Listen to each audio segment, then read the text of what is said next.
안녕하세요. 한성대에서 학생들 가르치고 있는 김혜윤이라고 합니다. 숙명인문학연구소 인문한국 플러스 사업단 공감인문학센터 이달의 공감읽기 강연을 통해서 여러분들을 만날 수 있게 돼서 무척 기쁘고 반갑습니다. 이번 강의에서는 계층 갈등과 감정의 이데올로기라는 주제를 가지고 2023년에 개봉했던 영화죠. 콘크리트 유토피아를 다뤄보려고 합니다. 먼저 강의의 전체적인 순서입니다. 글로 치면 서론에 해당하는 내용을 간단하게 이야기하고요. 영화에서 주요하게 다뤄지는 감정들, 특히 혐오, 증오의 감정에 대해서 살펴봅니다.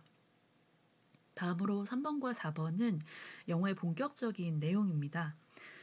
마지막으로 강연의 내용을 전체적으로 정리하면서 마무리 짓겠습니다. 본격적인 이야기를 하기 전에 여러분께 제가 좀 사적인 질문을 하나 던지려고 하는데요. 강의를 듣고 계시는 여러분들께서는 어디 살고 계신가요? 아주 사적인 질문이죠. 일단 집에 산다고 대답하시는 분들이 많지 않을까 생각합니다. 저도 이 질문을 들으면 집이라고 할 것 같고요.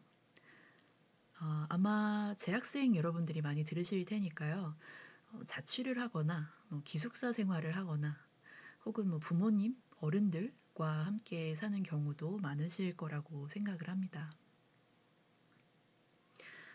좀 더 오늘의 강연 주제에 맞게 한국 사회에서 아파트에 산다는 것에 대해서 좀 말해보려고 하는데요.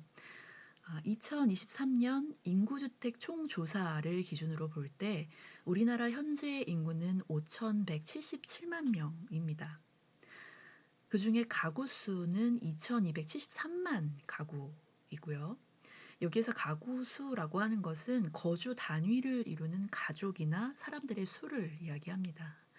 그러니까 2인 가족, 2인 이상 가족, 그리고 또 독립적으로 거주하는 개인도 여기에 포함이 되죠. 여기에 실제 존재하는 집의 총수, 말하자면 건물의 수를 주택 수라고 이야기하고요. 2023년 기준 우리나라에는 1,955만 호의 주택이 존재합니다. 그 중에 아파트가 무려 64.6%를 차지하고 있죠.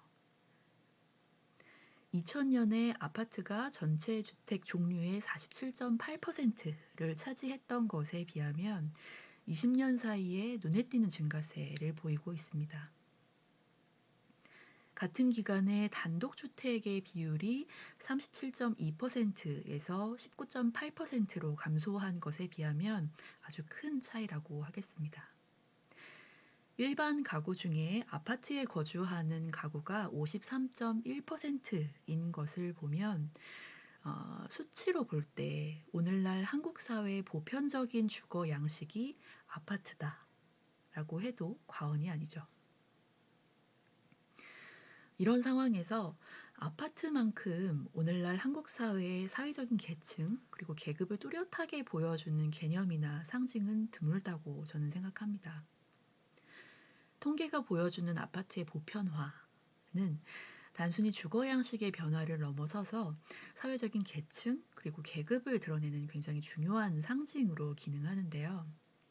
여기에서 초래되는 계층 갈등, 그것의 감정들에 대해서 이야기하겠다는 것이 오늘 이 강연의 요지라고 할 수 있겠습니다.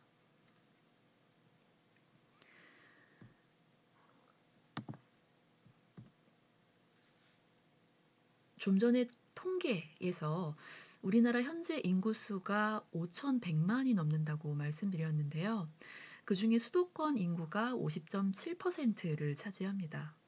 이처럼 많은 사람들이 수도권에 몰리면서 그리고 아파트가 한국 사회 보편적인 주거 양식으로 자리하면서 아파트는 단순한 주거 공간을 넘어서서 사회 경제적 지위를 나타내는 중요한 상징이 되었는데요.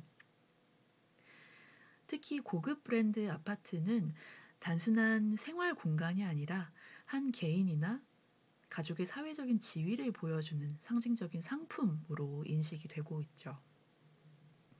여기에서 중요한 점은 이러한 아파트에 대한 접근성이 철저히 경제적인 능력에 의해서 결정된다는 사실입니다.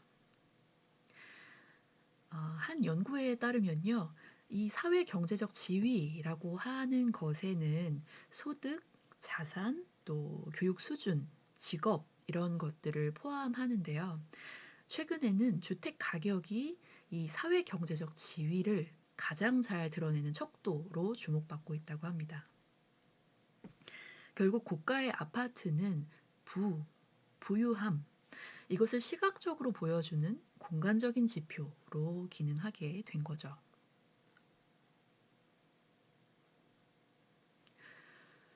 여러분들 혹시 이 광고들을 보신 적이 있으신가요? 제가 지금 두 개의 이미지를 보여드리고 있는데요. 카피를 한번 읽어보겠습니다. 왼쪽부터 볼까요? 당신이 사는 곳이 당신을 말해줍니다. 꽤 강렬한 문구죠. 오른쪽 광고의 카피를 볼까요? 언제나 평등하지 않은 세상을 꿈꾸는 당신에게 바칩니다. 어떠세요? 이 두 광고의 카피를 보신 지금 어떤 느낌을 받으시는지 굉장히 궁금한데요. 아, 제가 감히 생각해 보건대 아마 불편함에 가까운 어떤 그것이 가장 적절한 정서가 아닐까 생각해 봅니다. 만약 그렇다면 이 광고 문구들은 왜 불편하게 다가올까요? 이 표현들은 다른 집단에 대한 배제와 혐오를 깔고 있어서 그런 건 아닐까요? 이 두 광고는 특정 아파트 브랜드를 통해서 사회적 우월감을 소비자들에게 부여하려는 의도가 짙게 배어 있습니다. 그러면서도 한편으로는 다른 집단들을 은밀하게 배제하면서 그들이 그들이 열등하다라는 것을 암시하고 있죠.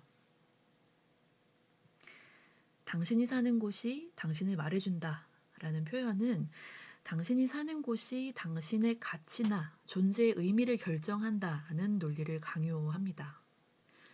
고급 아파트를 소유할 수 없거나 거주할 수 없는 사람들에게는 묵시적인 결핍 그리고 좌절감을 안겨주죠. 특히 평등하지 않은 세상을 꿈꾸는 당신이라는 이 문구는 이러한 불평등이 당연하고 오히려 이상적이라는 듯한 메시지를 전달하면서 불평등 자체를 정당화합니다. 문제는 여기서 끝나지 않죠. 이런 문구는 단순히 개인적인 선택이나 경제적 능력의 문제를 넘어섭니다. 계층 간의 차별과 갈등을 감정적으로 증폭시키는 데까지 나아가죠. 이런 광고들은 특정 집단이 아파트를 통해서 사회적인 우월감을 느끼도록 유도하고 동시에 다른 집단이 열등감을 느끼도록 만드는 구조를 고착화하기 때문에 굉장히 문제적입니다. 특히 오른쪽 광고가 공개되었을 당시의 반응은 대체로 황금 만능주의 그 자체다. 그리고 돈의 계급화를 부추기는 내용이다. 라는 식의 비판이 주를 이루었습니다. 결국에 이 아파트 시행사는 홈페이지에서 해당 광고를 내리고 사과문을 게시하는 것으로 이 사태를 일단락을 지었죠. 이 사례가 보여주는 것처럼 이 광고가 보여주는 사회적인 메시지는 단순히 아파트라는 물리적인 공간의 문제를 넘어서서 현대 한국 사회의 계층 문제와 감정적인 갈등을 아주 상징적으로 보여줍니다. 이런 맥락에서 아파트는 주거 공간을 넘어 우리 사회의 불평등을 더욱 선명하게 드러내는 도구가 되고 있습니다. 최근의 사례를 하나 더 볼까요? 여러분들 혹시 로또 청약이라는 표현 들어보셨나요? 아파트가 사회경제적 지위와 아주 밀접하게 연결되어 있는 이러한 상황에서 아주 좋은 예라고 생각해서 제가 하나 가지고 왔는데요. 작년이죠. 2024년 경기도 화성시 동탄신도시에 위치한 한 아파트 청약 공고가 엄청난 화제가 된 적이 있습니다. 2024년도 7월에 모 아파트 무순위 청약이 열렸는데요. 단 한 개 가구를 모집하는데 무려 294만여 명이 이 청약에 뛰어들었습니다. 로또 청약, 줍줍 광풍 뭐 이런 표현들에 대해서 간략하게 좀 말씀을 드리면 일단 로또 청약이라고 하는 단어는 청약이 당첨되는 경우에 그 시세 차익이 수억 원, 뭐 수십억 원에 이를 수 있다. 이런 그 기대치를 불러일으키기 때문에 로또 청약이라는 말이 어, 세간의 화제가 되었고요. 동탄 신도시의 이 물량의 경우에는 또 아파트 주변 입지 시설이 굉장히 좋았습니다. 아파트와 백화점이 뭐 바로 연결이 된다든지요. 청약이 당첨이 돼서 입주를 하게 되면 이 아파트가 분양이 되었던 그 당시 2024년 기준으로 했을 때 7년 전이거든요. 그 당시의 공급 가격으로 입주할 수 있는 거였기 때문에 약 10억 원 가량의 시세 차익을 기대할 수 있다. 이런 것 때문에 더 로또 청약이다라고 불렸습니다. 또 이 줍줍이라고 하는 것에 대해서는 이 청약이 만약 계약이 불발이 되거나 분양이 되지 않는 경우가 아주 가끔씩 있다고 하는데요. 그런 물량에 대해서 기존의 어떤 그 복잡한 청약 조건들 같은 것들을 다 그냥 배제하고 무작위로 추첨하는 방식으로 당첨자를 선정하는 무순위 청약으로 추첨자를 뽑기 때문에 일단 줍고 보자, 신청하고 보자 라는 의미에서 줍줍이라는 표현이 등장했다고 해요. 사실 이런 로또 청약이나 줍줍 광풍과 같은 이러한 용어들이 나오게 된 그 자체가 굉장한 좀 기현상이라고 볼 수 있을 텐데요. 오늘날 한국 사회에서 아파트가 단순한 주거 공간을 넘어선다. 사회적인 계층 그리고 경제적인 지위를 상징하는 아주 중요한 역할을 한다는 점을 이러한 사례로 아주 극적으로 보여준다고 하겠습니다. 이제 오늘 강의의 중요한 부분인 영화 유토피아, 콘크리트 유토피아 이야기를 이제 좀 더 향해서 가야겠죠. 영화를 보신 분들도 계실 거라고 믿고 이야기를 해볼 텐데요. 영화 콘크리트 유토피아는 갑작스럽게 발생한 대지진으로 인해서 아마도 한반도 전역이 모두 파괴되었다는 디스토피아적인 설정을 통해서 우리가 지금까지 살펴본 아파트의 이런 상징적인 역할, 다시 말해서 한국 사회 계층적인 분화를 상징하는 어떤 사회적인 장치로서의 역할 그 자체를 완전히 그 제로 베이스에서 다시 한번 살펴보자. 이러한 어떤 비판적인 시각, 이런 문제의식을 제기한다는 점에서 굉장히 흥미로운 텍스트입니다. 이 영화의 오프닝을 보면 한국 사회에서 아파트라고 하는 게 이 단순한 주거 공간을 넘어선 지 오래라고 하는 것을 이 영화의 오프닝 시퀀스에서 몽타주 기법으로 아주 강렬하고 또 압축적으로 제시하고 있기도 한데요. 오프닝 시퀀스는 한 2분 가량 정도 되는데 이 지금 광복 이후 대한민국 주거 형태의 변천사 요 그 표를 보시면 1961년에 해당하는 대규모 아파트 단지가 이제 서울에 건설되는 그 시점부터 영화의 오프닝 시퀀스는 담고 있어요. 그래서 61년부터 현재에 이르는 그래도 한 60년 가까이 되는 이 시대의 변화, 이 문화사의 어떤 변화를 2분가량으로 아주 압축해서 보여줍니다. 오프닝 시퀀스는 다큐멘터리 형식으로 되어 있어요. 영상이 흘러가면서 나레이션이 나오는데요. 이런 대사가 들려옵니다. 저는 지금 거대한 시멘트 구조의 아파트 숲속에 하나의 작은 점으로 서서 문득 외로움 같은 것을 느낍니다. 분명히 아파트는 건강하고 편리한 생활의 보금자리여야 합니다. 그래서 우리들의 모든 것을 이 아파트에 맡길 수 있어야 합니다. 이 나레이션은 건강하고 편리한 생활의 보금자리로서의 아파트의 역할을 기대하는 가운데 개인의 외로움, 또 현대적인 생활 공간의 이상적인 이미지 간의 어떤 대비를 강조한다. 이렇게 해석할 수 있을 텐데요. 이렇게 나레이션이 이어지면서 그 영상은 계속해서 산이 깎여 나간 자리에 시멘트 구조물들이 들어서는 아파트 건설 현장 장면으로 이어집니다. 아파트 등장 초기에는 저소득층의 주거 공간으로 시작해서 점차 중산층의 주요 주거 형태로 이 아파트가 자리 잡게 되는데요. 그 과정을 아주 빠르게 영화에선 보여줍니다. 흑백 화면이었던 이 오프닝 시퀀스는 컬러 화면으로 전환이 되면서 이제 여기 보시면 1970년대로 접어들게 돼요. 1970년대 이후 1990년대까지 한국 아파트의 발전 과정을 또 압축적으로 담아내고 있습니다. 이 초기의 아파트들, 1960년대 이제 대규모로 들어서게 된 그 아파트의 뭔가 그 낙후된 그 내부 모습이 굉장히 현대적이고 고급스러운 이미지로 점차 변화하는 걸 또 보여주는데요. 아파트가 단순한 거주 공간에서 누구나 선망하는 사회적인 상징으로 점차 변화하고 있다. 이것을 굉장히 시각적으로 잘 전달하고 있습니다. 계속해서 이 영화의 오프닝 시퀀스는 대규모 영동 개발, 서울에서 영동이라고 하면 이제 강남을 이야기를 하는데 압구정 표지판이 등장함으로써 이제 이 아파트 개발이라고 하는 것이 본격적인 강남 개발 시대로 이어지게 되는구나라는 걸 금방 알 수 있게끔 진행이 되는데요.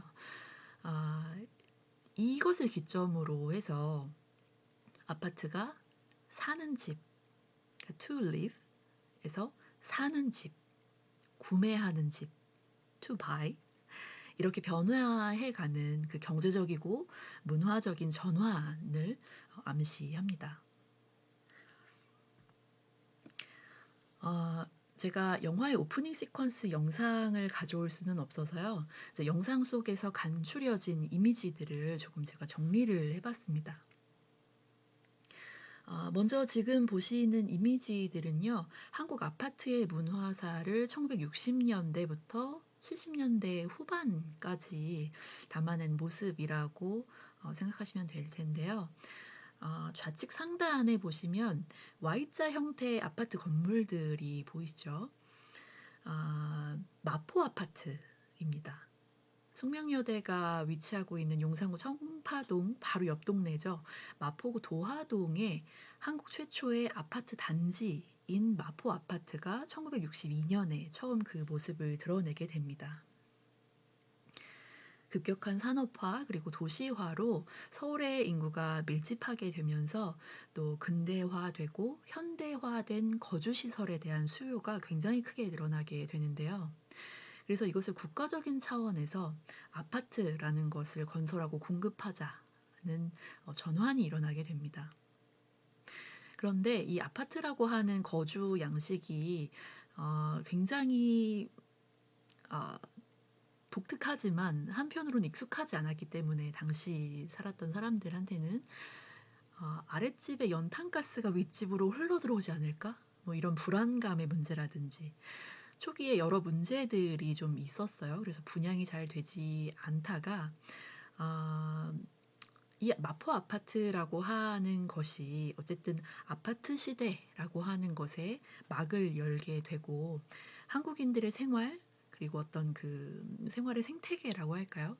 그런 것의 일대 변화를 가지고 오게 됩니다. 이제 1960년대 후반에 들어서면서 서울 시내 상등성이의 판자촌, 뭐 남산의 판자촌도 굉장히 많았다고 하니까요. 이 판자촌을 대거 아파트화하게 되는데 이게 빨리빨리 짓다 보니까 난림공사로 인해서 아파트가 붕괴하는 여러분들 혹시 들어보신 적 있으신지 모르겠어요. 와우 아파트 붕괴 사건이 발생을 하게 됩니다. 굉장히 큰 인명 피해를 낳게 되는데요. 이 사고를 계기로 1960년대 후반에 이제 판자촌을 밀어내고 빠르게 아파트를 지어 올리기 위해서 굉장히 정말 빠르게 지어졌던 그 시민 아파트들이 국가에 의해서 지어졌던 그 시민 아파트들이 대부분 철거가 됩니다. 이 와우 아파트 사고 때문에 아파트를 불신하는 감정이 국민들 사이에서 당시에 굉장히 팽배하게 되면서 이 이미지를 좀 타개할 필요가 국가의 입장에서는 이제 생기게 된 거죠. 중산층을 겨냥한 새로운 형태의 아파트를 짓기로 합니다. 이 당시는 한국이 굉장히 고도의 경제 성장을 경험하는 시기였기 때문에 이런 국가의 계산이 맞아떨어지게 됩니다. 1970년에 여기 마포 아파트 이미지 바로 아래에 있는 한강 맨션 아파트가 이때 등장하게 됩니다. 중산층을 위한 최고급 주택 시대가 이제 열리게 되는 거죠. 기록에 보면 1970년대 초반 당시 공무원 급여가 그러니까 지금으로 따지면 9급 공무원 급여가 월 2만 원이 안 되었을 시기라고 하는데요. 한강 맨션의 분양가는 27평의 경우에 340만 원 정도, 아주 고급형인 51평형의 경우에는 650만 원 정도 됐다고 하니까 정말 대단한 호화주택이라는 것을 알 수 있죠. 이 한강맨션 아파트가 들어섬으로 인해서 공공주택으로서의 아파트 단지라고 하는 것이 뭔가 이제 욕망을 부추기는 대상이자 저기에 뭔가 들어가고 싶다라는 경쟁을 부추기는 어떤 거래 상품으로 굉장히 그 면모가 달라지게 되는 거죠. 이제 본격적으로 1970년대로 들어서게 되는데요. 이제 이 한강 맨션 이미지의 오른쪽에 있는 사진입니다. 반포 주공 아파트. 이 당시에 1970년대에는 남서울 아파트라고 불렀다고 해요. 반포 주공 아파트들이 지어지게 되면서 이제 본격적인 강남 개발 시대가 도래하게 됩니다. 이때가 되면 강남이 중산층 그리고 부유층의 주거지로 자리매김하게 되는 그런 계기가 되는 시기죠. 그 다음으로 우측 상단에 보이시는 이 사진이 압구정 현대 아파트입니다. 굉장히 좀 대비적인 어떤 이미지인 걸 한눈에 보실 수 있겠죠. 이 현대 아파트는 이제 국가 차원에서 이런 아파트를 건설하고 대중에게 제공하는 그런 것하고는 다르게 이제 민영 아파트가 대중화되는 계기가 됩니다. 그리고 1990년대가 되면 분당 신도시 건설 뭐 이런 식으로 서울에 밀집했던 그 아파트의 어떤 열풍이라고 할까요? 그런 것들이 이제 주변 신도시로 확장이 되게 되고요. 또 IMF 위기를 지나게 되면서 약간 주춤했던 이 아파트에 대한 어떤 뭐 소비 심리라고 할까요?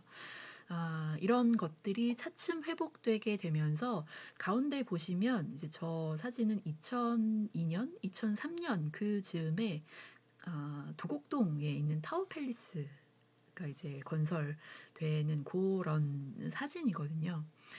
2000년대 초반에 이 타워 팰리스가 상징하는 것이 주상복합 아파트, 한국 최초의 주상복합 아파트 단지라는 그 상징성이 있습니다. 도곡동 타워 팰리스가 우리나라 최초로 건설된 이제 초고층 주상복합 단지인데요. 2002년, 2003년 이 즈음에 이 도곡동의 이 건물이 이제 완공이 되었을 때 진짜 엄청난 화제가 됐던 것이 아직도 기억이 납니다. 뭐 오른쪽은 아주 최근의 사진이죠. 굉장히 고밀도의 아주 초고층의 이런 아파트 건물들이 굉장히 정말 우후죽순 들어서 있는 것을 보실 수 있겠죠. 제가 이러한 그 사진들을 곁들여서 설명해 드린 말하자면 한국 아파트의 역사 그리고 문화사라고 하는 것은 지금 가운데 보이시죠?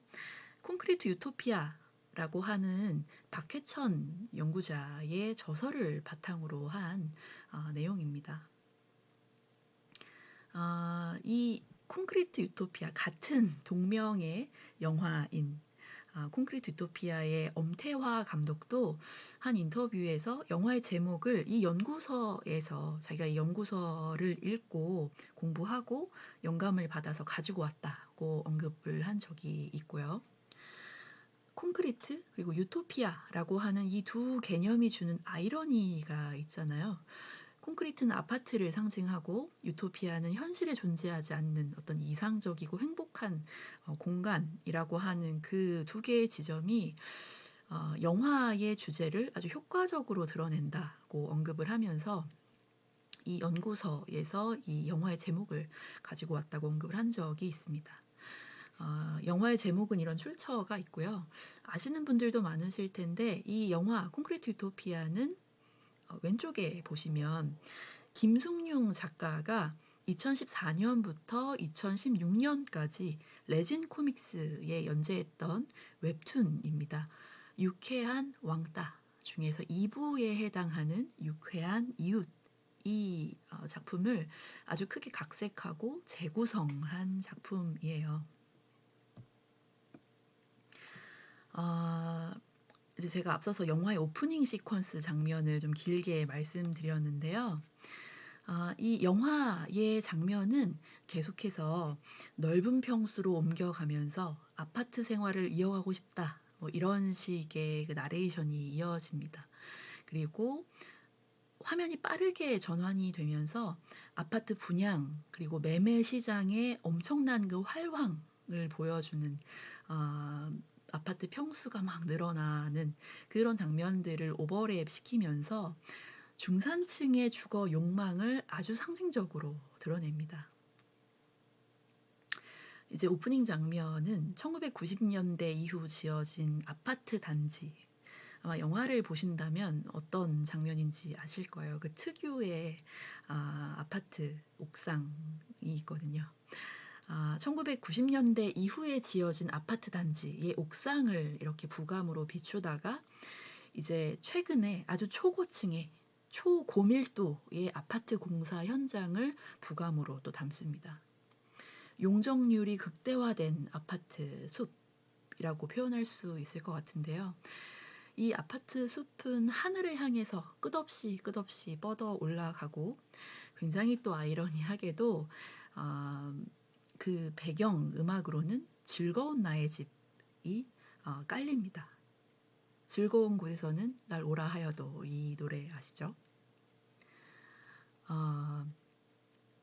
오늘날 한국 사회에서 아파트가 가지고 있는 이 거대한 사회적이고 물리적인 어떤 위상을 이 노래를 통해서 더욱 부각시킨다고 저는 생각을 하는데요. 그럼으로써 영화가 제시하는 어떤 문제의식을 굉장히 명확하게 그리고 굉장히 도전적으로 제시하는 연출이라고 할 수 있겠습니다.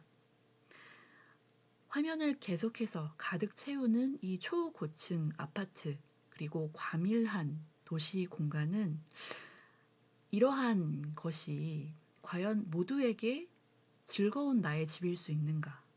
이런 질문을 던진다고 저는 생각하는데요. 그리고 이 모든 것, 제가 지금까지 말씀드렸던 그 아파트의 변천사, 그리고 그 끝에 닿아 있는 오늘날 우리가 아주 익숙하게 보고 있는 아주 과밀화된 도시 공간과 초고층, 초고밀도의 이 아파트, 이것으로 이루어진 서울, 이 도시 공간은 갑작스럽게 발생한 대지진이라는 재난으로 인해서 한순간에 붕괴하고 맙니다. 어떻게 보면 이것은 아파트라는 공간이 불안정한 어떤 욕망 위에 세워져 있다라는 걸 상징적으로 드러내는 것이기도 하겠죠. 이 영화는 이 모든 것들을 파괴한 대지진이 왜 발생했는지에는 별로 관심이 없습니다.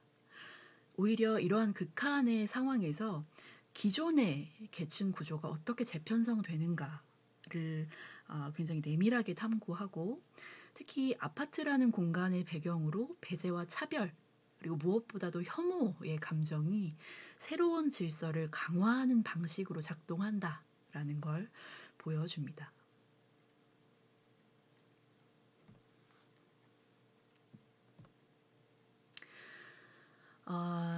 두 번째 꼭지인데요. 배제, 증오, 혐오의 순환이라는 제목을 붙였습니다. 이 꼭지에서는 감정의 문화 정치라고 하는 책의 저자인 사라 아메드의 논의를 간략하게 좀 살펴보려고 하는데요. 일반적으로 우리는 감정이 개인의 소유하는 것이거나 뭐 경험하거나 하는 내면적인 어떤 상태라고 이해하죠. 그런데 사라 아메드는 감정이 개인과 타자 혹은 우리와 그들 사이의 관계를 형성하는 그 방식, 이것에 주목하는 연구자입니다. 여기에서 형성하는 이라는 표현이 좀 중요할 것 같은데요. 감정은 주체와 타자, 그러니까 나, 우리, 또 나, 또 타자, 이것의 구분과 경계를 만들어내는 어떤 역동적인 과정의 일부로 작용한다는 것이 사라 아메드의 감정 이론입니다.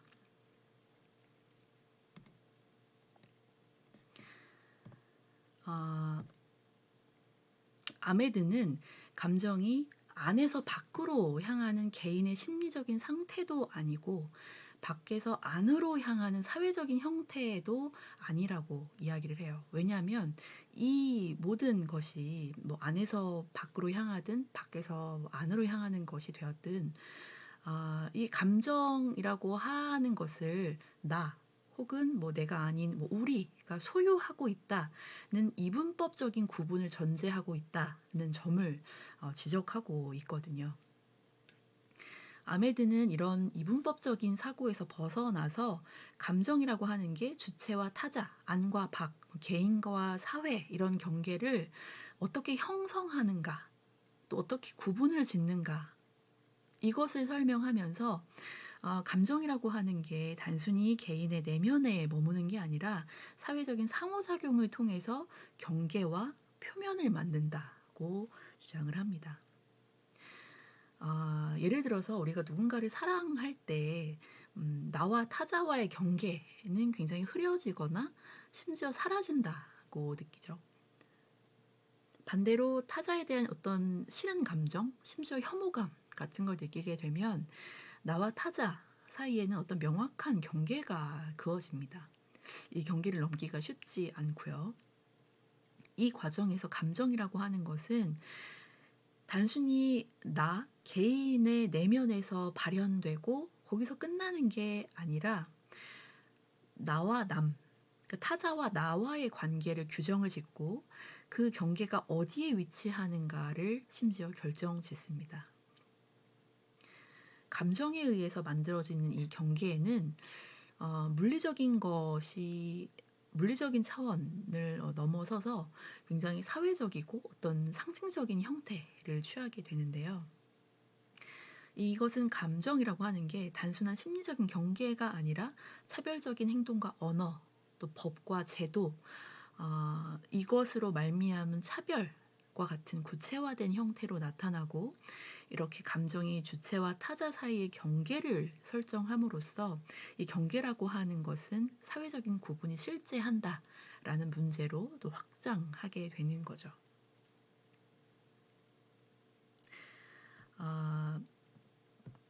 아메드가 감정의 문화정치 그 책의 서두에서 예를 하나 들어서 이 감정의 표면과 경계에 대해서 설명을 하는데요.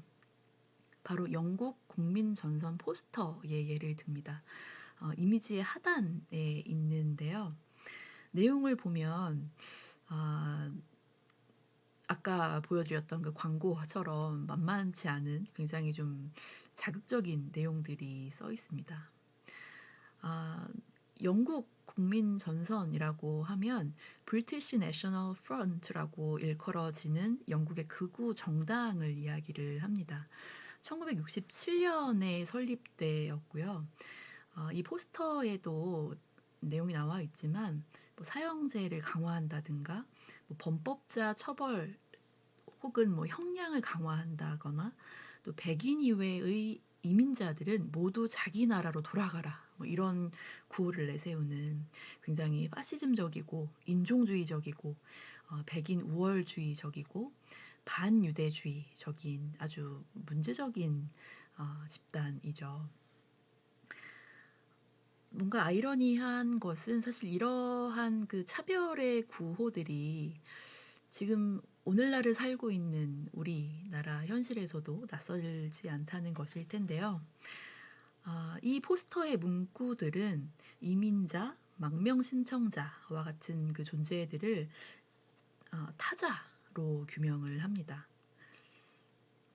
이 아메드의 책에서는 우리, 그러니까 이들이 말하는 건 영국인일 텐데요.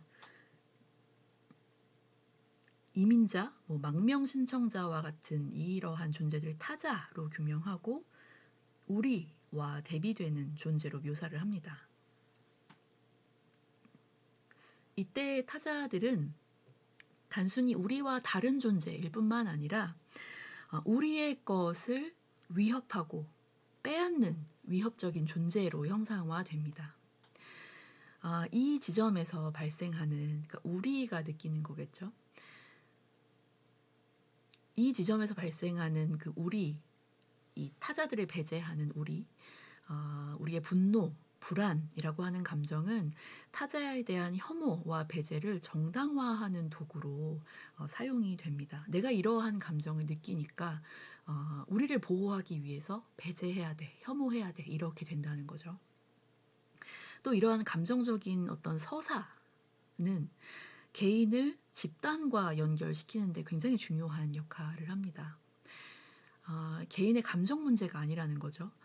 국가라는 집단에 속한 하나의 주체로서 자기 자신을 정의하는 행위로 이 감정이라고 하는 것이 굉장히 중요한 도구적인 역할을 합니다.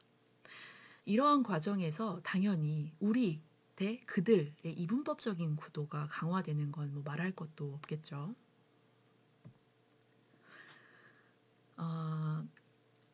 아메드가 영국 국민 전선 포스터의 예로서 보여주는 것은 이 감정이라고 하는 것이 정체성의 어떤 경계를 형성하고 집단의 정체성을 공고히 하는데 어떻게 기여를 하는가의 메커니즘이라고 하겠습니다. 다음으로 볼까요? 이 아메드의 감정의 문화 정치 두 번째 그 챕터의 제목이 증오의 조직화인데요. 이 장의 내용을 보면 소위 어떤 극우 단체들이 소수자에 대한 혐오를 자신들의 조직 그리고 국가 그리고 인종에 대한 사랑의 이름으로 둔갑시켜서 혐오의 수사라고 하는 것이 그 혐오의 레토릭이라고 하는 것이 어떻게 주체를 위협받는 존재로 구성을 하고 타자에 대한 배제와 차별을 정당화시키는지를 아주 구체적으로 이 증오의 조직화라고 한 챕터에서 논의를 합니다. 아메드는 상상된 타자에 의해서 위협받고 있는 주체를 만들어냄으로써 생성함으로써 이 배제와 차별이 작동한다 이렇게 표현하는데요. 다시 한번 혐오가 단순히 개인 심리에서 비롯하는 게 아니라 특정 집단을 위협으로 규정을 함으로써 개인들을 집단으로 이렇게 정체화시키는 이렇게 규정을 짓는 정렬시키는 사회적인 힘으로 작용한다고 설명을 합니다. 우리와 타자의 이분법을 이야기할 때 중요한 것은 혐오의 대상이 단일하지 않다는 거예요. 다양한 증오의 대상들 혹은 인물들의 윤곽을 만들어낸다 뭐 이런 표현이 등장을 하는데 증오가 다양한 존재들을 어떤 단일한 공동체의 위협이다라고 이렇게 단일화 시켜버린다는 거죠. 이 점이 굉장히 중요한데요. 나와 타자로 이렇게 이분법적으로 구분을 지어 버리면 타자라고 하는 존재들은 굉장히 단일하지 않죠. 이질적인 굉장히 수많은 개인들일 텐데 이 타자들을 동일한 위험 집단으로 간주하고 나와 우리와 다른 존재로 설정해 가는 이 과정에서 증오라고 하는 감정이 이 차이를 강조하게 됨으로써 집단적인 어떤 결속, 나, 우리, 국가, 인종 이런 것들을 강화시키게 된다는 거죠. 아메드의 감정 논의를 이야기할 때 굉장히 흥미로운 점은 이 감정이라고 하는 게 순환하고 유통된다라는 논리를 어떤 표현을 가지고 온다는 건데요. 아메드는 자신의 이 감정 논의를 막스주의, 뭐 정신분석 이런 데서 이제 끌어옵니다. 아, 아메드는 감정이라고 하는 게 시간이 지나면서 이게 축적이 된다고 봐요. 특히 감정이 어떻게 형성되는가, 이게 어떻게 생산이 되는가, 이 과정에 주목을 하면서 감정이라고 하는 게 개인적인 어떤 그 내밀한 곳에 머무르지 않고 사회적이고 상징적인 질서 속에서 교환이 되고 또 가치를 지닌다. 마치 그 돈, 화폐가 그런 것처럼요. 그렇다고 주장을 해요. 이때 감정이 교환되는 이것은 개인들 사이에서 발생하는 어떤 움직임이고 감정은 사람과 사람 혹은 사람과 대상 간의 어떤 연결을 만들어낸다고 이야기를 합니다. 이 감정이라고 하는 건 이렇게 흘러가는 것이 아니고 그 움직임 그 자체로 어떤 관계를 만들어내게 되고요. 방금 말씀드렸던 것처럼 뭐 나와 타자와의 어떤 그 관계를 설정하는 것도 말씀을 드렸었죠. 또 동시에 그럼으로써 나의 위치가 어디인가를 다시 한번 재확인하게 하는 어떤 도구적인 역할을 합니다. 그 감정들 중에 증오라는 거 역시 특정 주체나 객체에 고정되지 않고 이렇게 순환한다고 이야기를 해요. 증오는 차이를 지닌 대상들을 어떤 그 동일한 위협으로 한데 묶어버리고 또 그 대상을 나의 필요에 따라서 다른 어떤 위험한 기호로 막 대체하기도 합니다. 이 기호와 대상은 계속해서 순환해요. 그리고 계속해서 유통이 됩니다. 그래서 증오는 경제적이다라는 표현을 아메드가 사용하는 거고요. 아메드의 설명에 따르면 이 기호들, 방금 말씀드렸던 그 기호들이 순환을 하면 할수록 그 기호 자체에 더 강한 정서적인 가치가 부여가 되게 된다고 해요. 감정은 그 기호 자체에 내재된 것이 아니라 기호와 또 객체가 사회적 맥락에서 계속해서 순환하고 유통하는 이 과정에서 형성되는 것이기 때문에 이게 자본, 화폐처럼 축적이 되는 거죠. 이런 과정에서 이 감정이라고 하는 거, 심지어 이 증오라고 하는 이 감정은 더 강력한 정서적인 반응을 불러일으키게 됩니다. 이 혐오라고 하는 것은 특히 언어가 굉장히 중요한 역할을 하는데요. 단어, 내러티브를 통해서 순환하게 됩니다. 또 감정을 표현하는 데 그치지 않고 타인을 특정한 방식으로 재현함으로써 특정한 인물이나 집단을 위협적인 대상으로 물질화 혹은 심지어 비인간화 시켜버리죠. 이제 좀 이따가 보게 될 그 영화 안에도 이런 예가 아주 적절하게 등장을 합니다. 그때 다시 이야기를 하도록 하고요. 정리하면 언어는 증오와 혐오의 정서를 사회적인 정서로 조직화하고 강화하는 중요한 도구가 되고 실질적인 배제와 차별의 근거를 제공한다는 것이 사라 아메드가 이야기하는 어떤 요지라고 이야기할 수 있겠습니다. 네, 이제 드디어 영화 이야기를 할 차례인데요. 세 번째 꼭지입니다. 황궁아파트 103동 계층 갈등과 감정의 이데올로기인데요. 앞서 말씀드린 것처럼 그 오프닝 시퀀스에 이어서 대지진이 발생하면서 적어도 서울, 아마도 한반도 전체일 것 같다고 저는 생각하는데요. 서울의 모든 건물이 붕괴되고 사회 시스템이 마비되어 버립니다. 그런데 유일하게 황궁 아파트 103동은 무너지지 않고 이 재난 상황 속에서 유일한 생존의 거점이 됩니다. 모든 것이 붕괴한 이 상황, 모든 것이 평등해진 이 혼돈의 상태에서 황궁 아파트는 생존을 위한 최후의 피난처로 변모하게 되고, 평소에 이 황궁 아파트에 살고 있는 그 거주민들을 부유층이 주로 거주하는 아파트가 영화 안에 등장하거든요. 드림 팰리스라고 하는 부유층들이 거주하는 아파트, 그 주민들조차 이 황궁 아파트 103동에 들어가 살게 해달라고 굉장히 간청하거나 몰래 숨어들어서 생존을 도모하는 지경에 이르게 됩니다.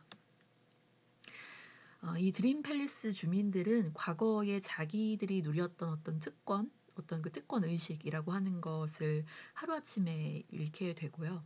새로운 질서 속에서 바퀴벌레라고 하는 이걸 뭐라고 해야 될까요? 호명? 이러한 비하적인 호칭을 받는 그런 처지가 됩니다.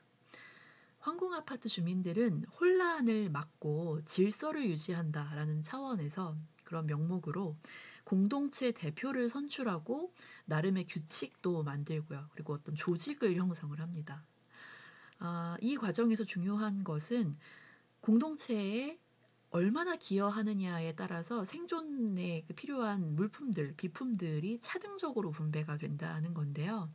한정된 자원을 누가 소유하고 관리하느냐, 이것이 당연히 권력과 직결이 될 거고요. 이러한 새로운 권력 구조 속에서 주민들 사이의 갈등 그리고 차별과 같은 것들이 심화되게 됩니다. 앞서 말씀드린 것처럼 콘크리트 유토피아에서 대지진이라고 하는 이 사건은 이 모든 서사의 시작이 되는 사건이지만 그 자체로는 그렇게 중요하게 다뤄지지는 않습니다. 생존자들도 그 원인을 궁금해하거나 문제 해결을 시도하지 않아요.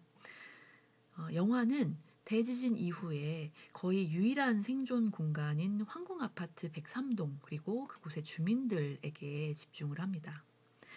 이러한 설정은 재난 상황에서 사회적인 시스템이 붕괴된 어떤 극한의 상황 속에서도 인간이 기존의 감정적인 구조를 반복하고 심지어 강화하는 모습을 탐구하는 데 굉장히 유효하죠. 요컨대 영화는 외부 세계와 단절된 폐쇄된 그 공간 안에서 생존자들이 보여주는 감정의 구조, 특히 혐오와 차별의 감정에 더 주목하게끔 만듭니다. 영화에서 황궁 아파트의 입지, 그러니까 설정상의 어떤 지리적인 위치도 굉장히 중요하게 좀 살펴볼 부분이 있는데요. 왜냐하면 어떤 그 서사적인 배경이 되기 때문입니다. 재난 이전의 그 황궁 아파트는 주변 아파트, 특히 뭐 드림 팰리스와 같은 아파트들에 비해서 상대적으로 좀 낙후되고 중하층 서민들이 주로 거주하는 곳으로 설정이 되어 있어요. 이 촬영을 할 때도 서울 지하철 3호선 금호역 인근으로 이 황궁 아파트의 입지를 설정했다고 되어 있고요. 이 황궁 아파트는 산을 뒤로 하고 있고 지하철역과 그리고 학교하고도 멀리 떨어져 있습니다. 그 역세권도 아니고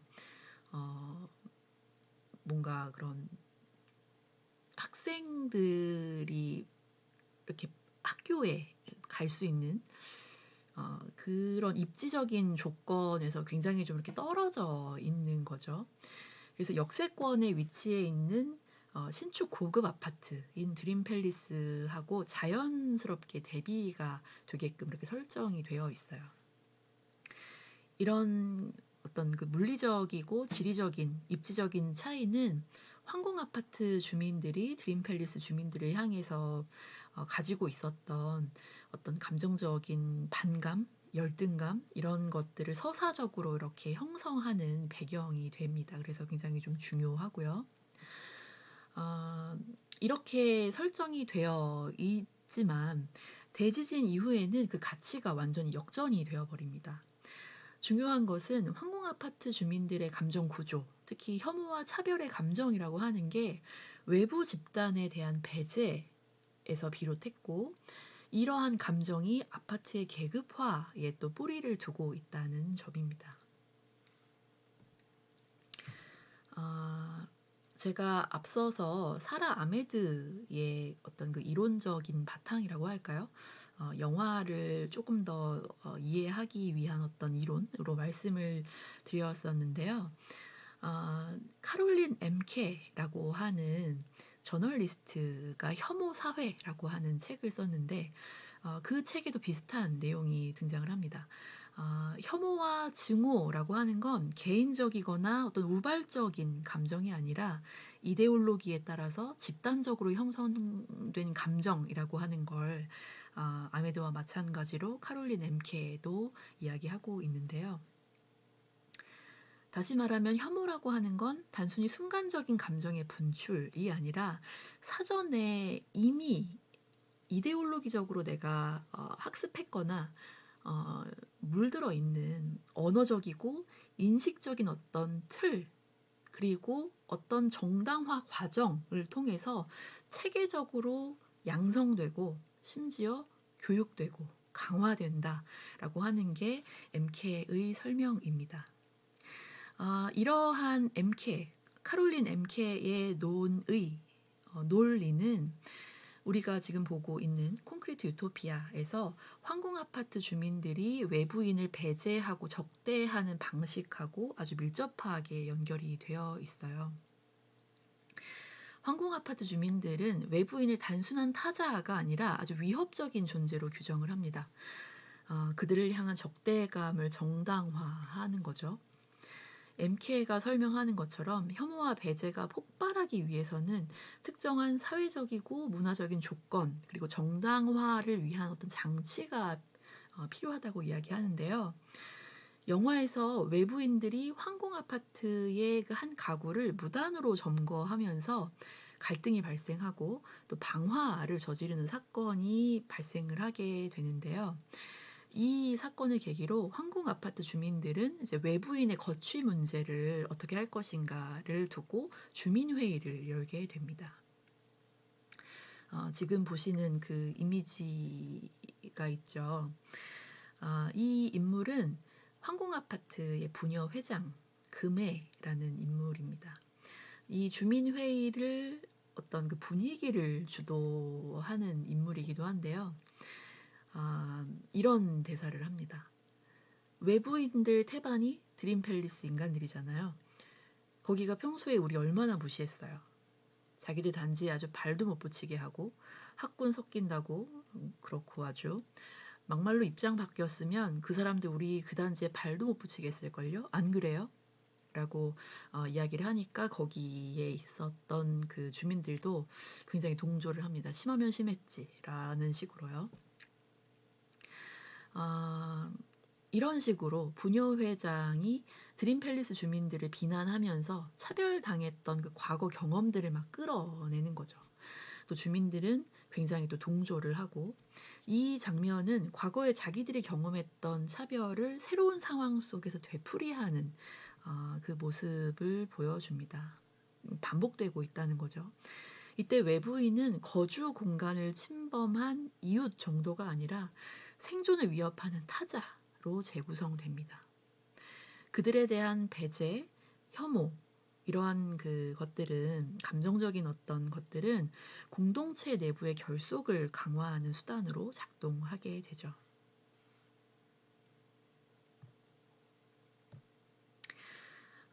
이러한 것들은 앞서서 제가 아메드의 그 감정 이론에 대해서 이야기하면서 말씀드린 것처럼 영국 국민 전선 포스터의 사례를 통해서 특정 집단의 타자를 우리 것을 위협하는 존재로 형상화하고 분노, 불안이라고 하는 감정을 동원해서 혐오와 배제를 정당화하는 방식하고 아주 닮아 있습니다. 황궁 아파트 주민들이 상대적으로 부유한 드림팰리스 아파트 주민들로부터 무시당하고 배제된 경험을 공유하는 이 장면, 방금 봤던 그 장면은 이 황궁 아파트 주민들한테 상처로 남아있는 이 감정적인 배경이라고 하는 게 재난 이후 새로운 생존 질서 속에서 더 강하게 발현되고 있다는 걸 보여주고 있죠. 주민들은, 그러니까 황궁 아파트의 주민들은 외부인들, 또 드림팰리스의 주민들을 단순히 이질적인 존재로 간주하는 데 그치지 않고 생존을 위협하는 적대적인 존재로 설정을 하면서 배제를 정당화해 나갑니다. 이 과정에서 황궁 아파트 주민들은 내부 결속을 다지고 공동체의 정체성을 확실히 하는 방식으로 외부인에 대한 혐오를 도구로서 굉장히 적극적으로 활용을 합니다.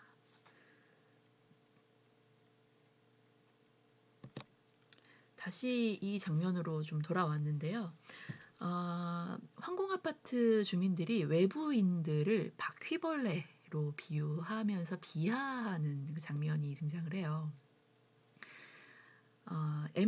카롤린 엠케가 지적한 그 혐오의 그 수직의 시선축이라고 하는 표현이 있는데요. 외부인들은 아래 것들 혹은 위협적인 존재로 간주가 되면서 이것으로 인해서 그들을 몰아내거나 학대하는 행위가 공동체 내부에서, 이 황궁 아파트 주민 공동체 내부에서는 너무나 당연하고 필연적이고 정당한 조치로 포장이 됩니다. 이렇게 황궁 아파트 주민들이 외부인들을 향해서 적대적인 태도를 취할 때 사용하는 이 언어, 이것은 단순한 감정의 표현이 아니라 모욕적인 언어 표현, 사고와 분류에 사용되는 어떤 연상과 또 이미지들, 범주를 나누고 평가하는 어떤 인식틀을 통해서 이미 훈련된 혐오의 결과로 나타나게 되는 거죠.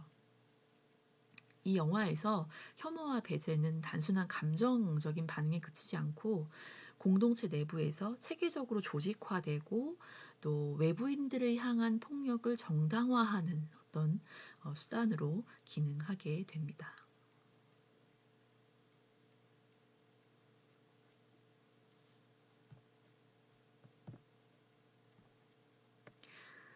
네 번째 꼭지인데요. 가로로 누운 아파트, 생존과 구원, 그리고 새로운 공동체라는 제목의 꼭지입니다. 계속해서 영화 이야기를 이어나갈 텐데요. 콘크리트 유토피아는 재난 이후 공동체 내에서 형성되는 배제와 혐오의 감정이 극단적으로 치닫는 이 과정을 아주 섬세하고 상세하게 그려냅니다. 앞서 말씀드렸던 외부인과의 갈등으로 촉발된 아파트 화재의 사건은 이런 감정의 순환과 강화가 본격적으로 시작하는 계기가 되죠. 황궁 아파트 입주민의 집을 외부인들이 무단 점거했다가 황궁 아파트 그 집 주인을 칼로 찌르고 심지어 방화까지 저지르게 되면서 이런 갑작스러운 상황 속에서 영화의 주인공이죠. 김영탁이라고 하는 인물이 누구도 말릴 새도 없이 그 불길에 뛰어들어서 사태를 해결합니다. 누구도 용기를 내지 못하는 상황에서 불길에 뛰어드는 이 용감한 인물 김영탁은 이 사건을 계기로 황궁 아파트 103동의 임시 주민 대표로 앞서 보셨던 그 주민 회의에서 만장일치로 선출이 됩니다. 그리고 또 외부인들을 이제 어떻게 할 것인지도 투표를 붙이게 되는데요. 외부인 퇴출을 위한 주민 투표가 압도적인 표차로 가결이 됩니다. 그래서 외부인 배제가 공식화되고요. 황궁 아파트의 주민들은 외부인들한테 일단 비어있는 세대를 내어줄 것처럼 속여서 아파트 밖으로 다 몰아내 버립니다.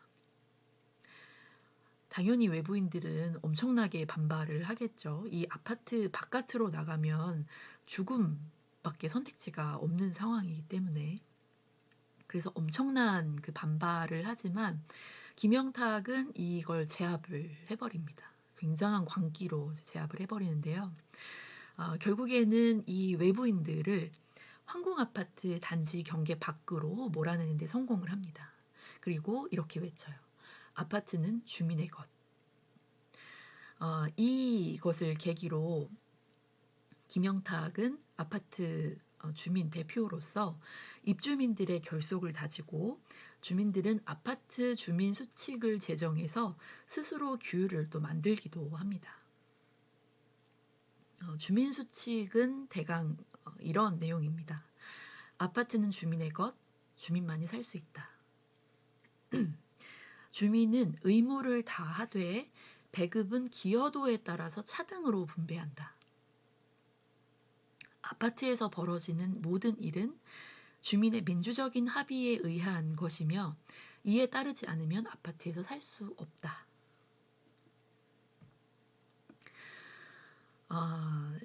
황궁아파트 주민들은 스스로 공동체의 규칙을 제정하기도 하고 또 치안 유지를 위해서 담장도 보수하고 이런 식으로 뭔가 이 디스토피아 세계 속에서 유토피아적인 질서를 형성하는 것처럼 보입니다. 아주 잠시 동안이요. 그런데 이러한 질서는 유토피아적인 질서는 외부인을 철저히 배제하고 내부 결속을 강화하는 이런 배타적인 감정 위에 세워져 있기 때문에 내부 갈등으로 번지게 됩니다. 사실은 김영탁은 황궁아파트의 진짜 입주자가 아니에요. 모세범이라는 인물이고요. 대지진 직전에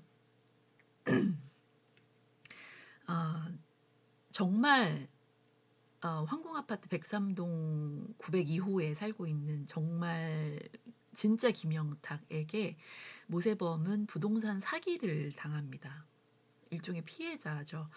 사기를 당한 분노를 품고 진짜 김영탁이 사는 황궁아파트 103동 902호로 찾아간 모세범은 김영탁과 몸싸움을 벌이다가 결국에 그를 살해하게 됩니다.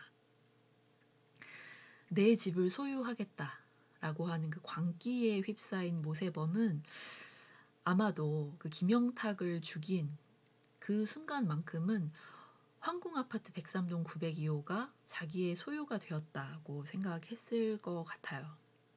그런데 정말 아이러니하게도 그 순간에 전대미문의 대지진이 서울을 모조리 집어삼키는 정말 거대한 아이러니가 발생하게 됩니다. 아마 모세범도 가짜 김영탁이죠. 가족과 함께 즐거운 나의 집을 꿈꿨을 거예요.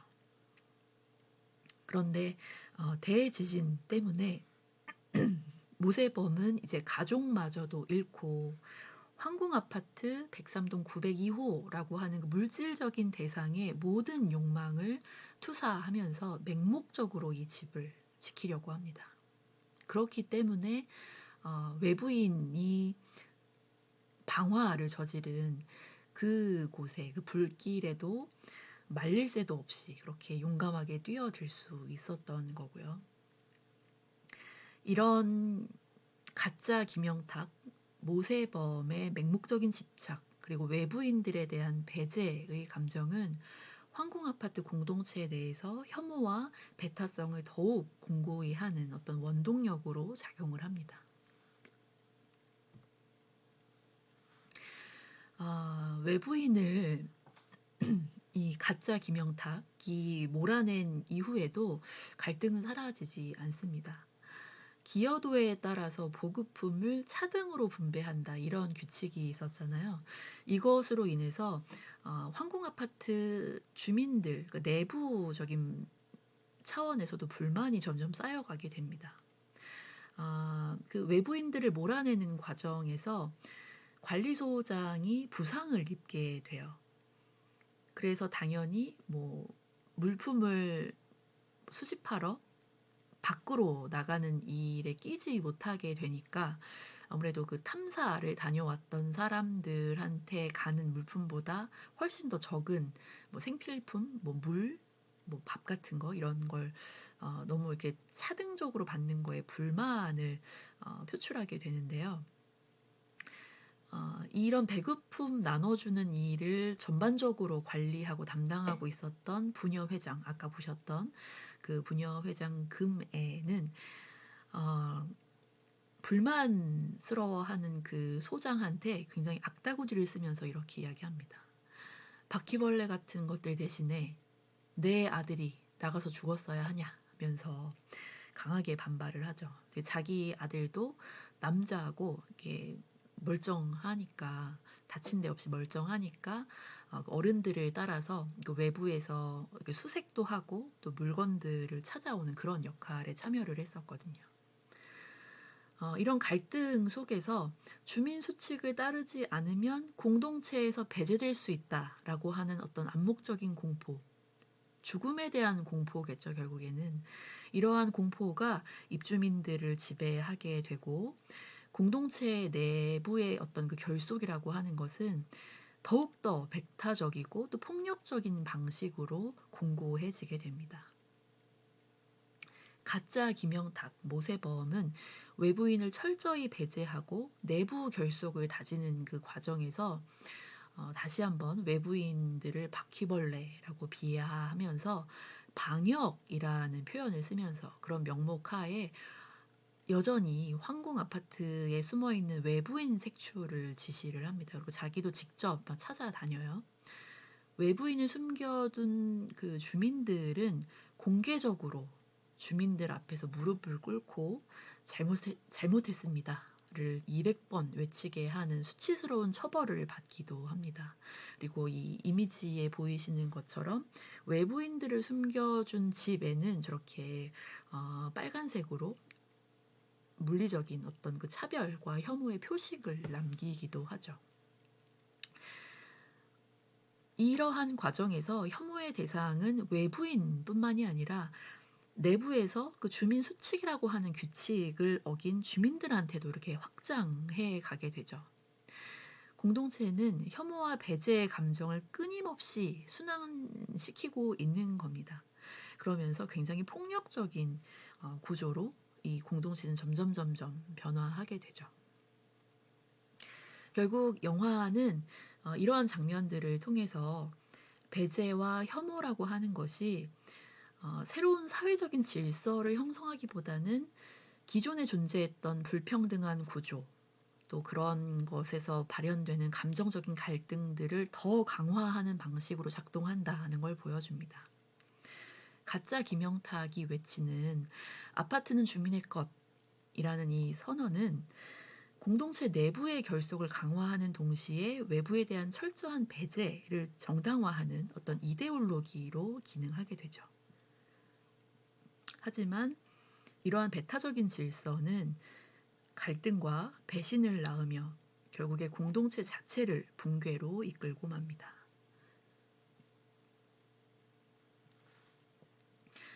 황궁 아파트는 내부 분열 그리고 외부 침입으로 결국에는 스스로 붕괴하고 마는데요. 거대한 폭력과 죽음의 현장이 되어버립니다. 대지진에서 유일하게 어떤 생존의 거처로서 상징이 되었던 그 초반의 이미지하고는 정말 180도 달라져 버린 거죠.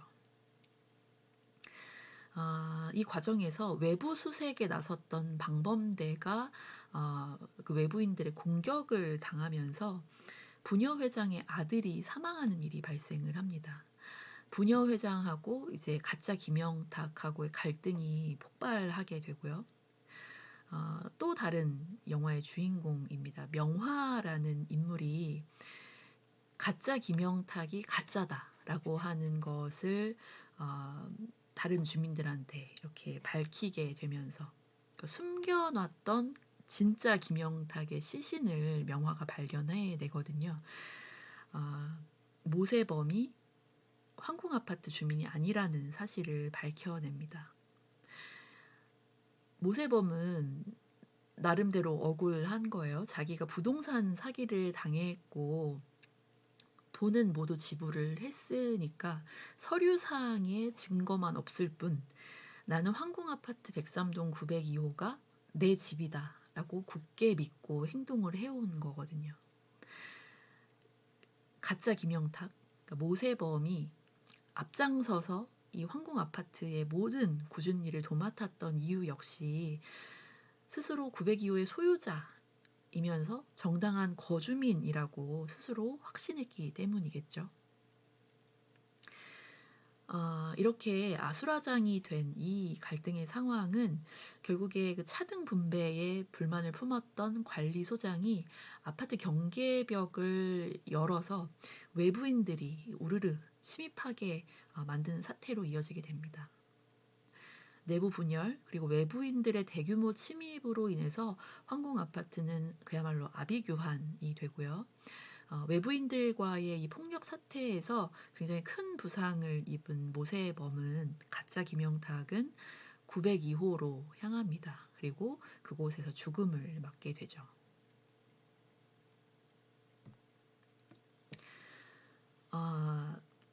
명화, 지금 보시는 이 이미지의 인물이 영화의 또 다른 주인공 명화이고요. 남편 민성이라는 인물이 등장을 하는데요.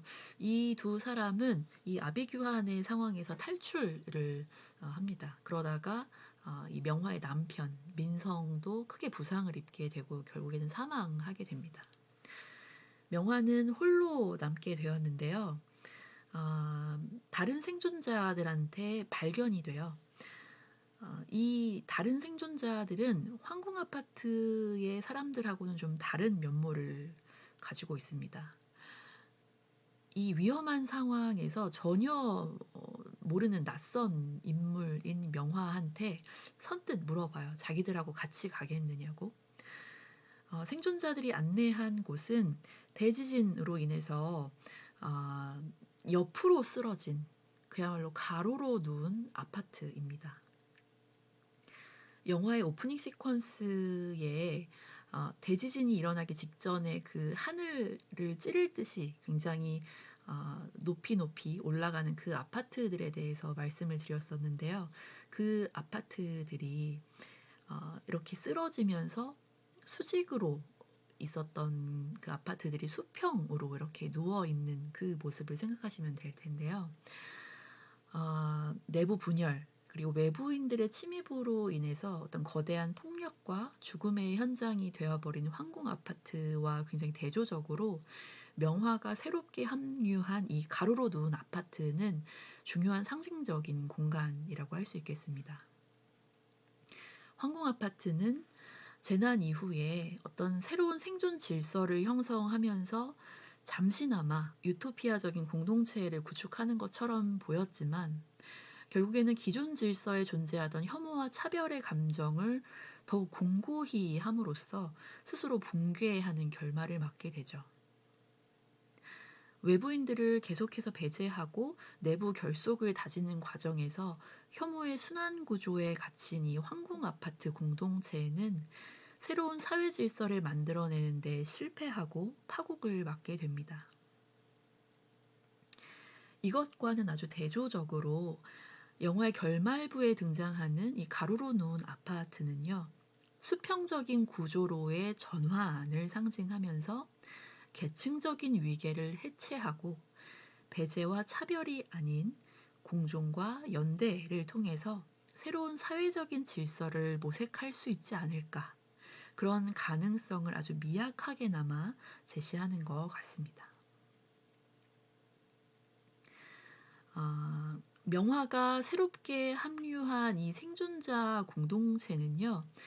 기존의 그 황궁 아파트하고는 전혀 다른 방식으로 작동하고 있습니다. 명화가 그 생존자들한테 물어봐요. 그 생존자들이 명화를 데려다가 그 가로로 누운 아파트로 이렇게 데려다 주면서 그 거처를 이렇게 정돈해 주거든요. 이불도 깔아주고 이런 식으로.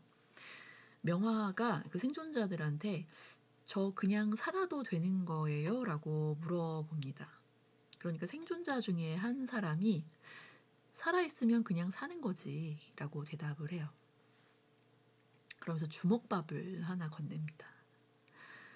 이러한 장면은 배제 그리고 차등 분배로 유지되었던 황궁 아파트 공동체하고는 굉장히 대비되는 중요한 장면이죠. 콘크리트 유토피아는 명화가 머물 거처를 마련해주는 생존자들, 또 폐허 사이에서 음식을 나누는 또 다른 생존자들, 그리고 가로로 누운 아파트를 이렇게 비춥니다. 폐허가 된 서울 전경 속에서 수평으로 쓰러져 있는 이 아파트는 그 자체로 생존을 위한 연대, 무조건적인 공존을 가능하게 하는 새로운 생존 질서를 상징하는 공간으로 제시되는 것 같습니다. 이 주먹밥으로 상징되는 조건 없는 공존 그리고 나눔은 기존 사회 질서에서 반복되던 혐오와 배제의 순환을 끊는 어떤 대안적인 공동체로서의 가능성을 아주 미약하게나마 암시한다고 하겠습니다. 이제 강연의 마지막에 해당하는 부분인데요. 한국의 아파트는 서구의 어떤 근대 건축가들이 주창했던 넓은 공지, 주차장, 어린이 놀이터, 이런 생활 편의 시설을 함께 만든 최초의 사례라고 이야기되는데요. 이런 이상적인 주거 공간에서 투기의 대상, 계층화와 또 경쟁의 상징으로 어떻게 보면 변질이 되었다고 하겠습니다. 영화 콘크리트 유토피아의 오프닝 시퀀스의 그 배경으로 흐르는 즐거운 나의 집, 이 노래의 가사는 여기 제가 인용하고 있는 박철수 선생이 지적하듯이 아파트는 파편화된 가족 공간의 편리성을 높이는 물화의 대상이 되었고 스위트홈을 찾아 끊임없이 삶의 터전을 옮겨 다니면서 교환 가치를 높여가는 그러한 우리는 대량 소비의 주체가 되었다. 이렇게 표현을 합니다. 영화는 이러한 아파트의 변질된 어떤 상징적인 의미를 그 강렬한 오프닝 시퀀스를 통해서 잘 드러내고 있고요. 이 영화에 대한 최근 연구나 분석을 살펴보면 사회 시스템이 붕괴한 상황에서 인간들이 기존의 체제를 다시 수립하고 그 과정에서 배제와 차별의 논리가 강화되는 것, 또 민주주의의 한계, 이런 문제 제기로서 이 영화를 해석하고 또 논의하는 경우가 대부분인데요. 여기에 더해서 오늘 그 강연에서는 배제와 차별의 논리를 강화하는 감정의 이데올로기라고 하는 것에 초점을 맞춰서 영화 속 계층 갈등과 혐오 갈등, 혐오 감정의 순환을 한번 짚어봤습니다. 영화 속 황궁아파트 103동은 재난 이전 사회에서는 차별을 받던 공간이었지만 재난 이후 새로운 생존 질서를 형성하면서 일시적으로 유토피아적인 공동체를 구축하는 것처럼 보이죠. 그렇지만 내부적으로 혐오와 배제의 논리가 반복되고 강화되면서 결국 스스로 붕괴하고 맙니다. 외부인들을 바퀴벌레로 비하하고 내부 결속을 다지는 과정에서 혐오의 순환 구조는 단절이 되지 않고 끊임없이 재생산이 되면서 이 공동체, 황궁아파트라는 공동체에는 배제와 차별의 논리를 정당화하는 폭력적인 구조로 변질되게 되죠.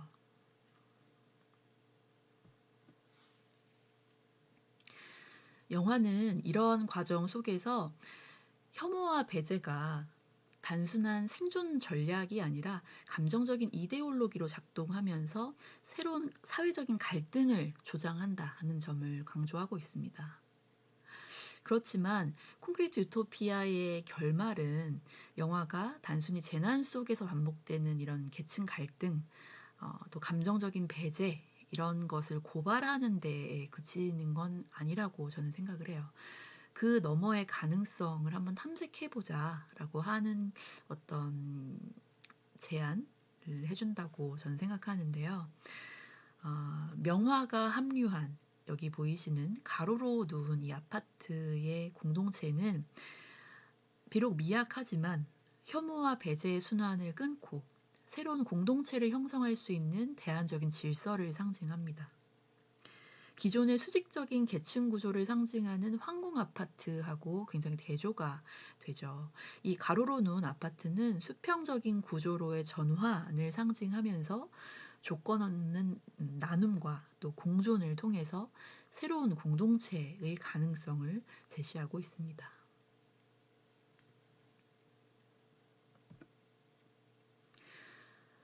마지막 슬라이드입니다.